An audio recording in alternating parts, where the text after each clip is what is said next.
Breaking news now, Hurricane Ian making landfall, and it could be a knockout blow to a reeling insurance industry in the state of Florida. A dozen insurance companies operating in the state have gone out of business since 2020. 6 were deemed insolvent this year alone. Mark Friedlander is from the Insurance Information Institute and joins us now. Mark, nice to see you. This is a devastating storm ahead, but I want to rewind quite a bit. Number of years back, what got Florida into the position they are in now, regardless of this storm? Well, Florida's property insurance market has been facing a man-made crisis for several years. 2 key drivers of that: rampant roof replacement claim schemes and excessive litigation filed against property insurers. Florida fortunately had very mild hurricane seasons from 2019 through 2020-21, the last 3 years compared to other states.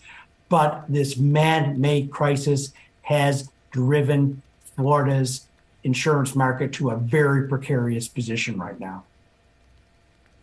And Mark, how much does it complicate things when you have this reliance on a single company that's really certifying the majority of the state's insurers?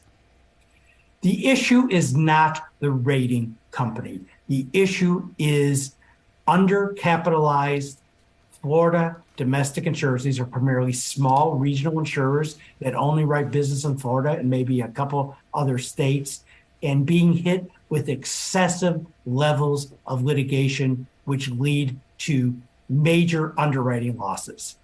The rating agency is doing its job as an independent third party to rate these companies so consumers know that their company is stable and can pay its claims. The problem is not with the rating agency. Mark, talk about what a storm like Hurricane Ian, the strength of Hurricane Ian, what could that potentially do to the insurance market in Florida? Is it likely going to make it, I would assume, even more unstable, but to what extent? Potentially, we could see several more of the smaller regional insurers be declared insolvent after Ian, depending on the scope of damage and how many claims need to be paid. Right now, the industry projections show a potential loss event of over $30 billion, which will be one of the most severe loss events in U.S. history.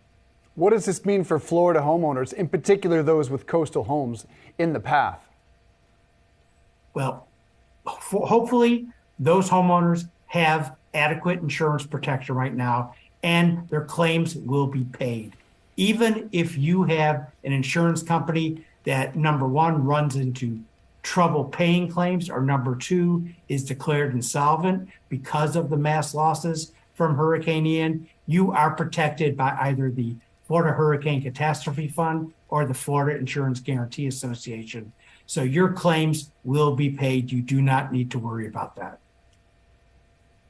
So Mark, what are some of the solutions then to obviously these underlying problems that already pre-existed this current wave of hurricanes and storms? Well, what we need are legislative actions that are strong enough to stop the mass flow of lawsuits. Until there is a legislative package in place to disincentivize these types of frivolous lawsuits being filed literally sometimes by the thousands by single law firms, we've got a big problem, and we are going to have complete instability in the Florida market if we don't stop the flow of lawsuits. Mark, earlier this year, Governor DeSantis did sign a bipartisan property insurance reform bill into law. Did that do anything to improve the situation?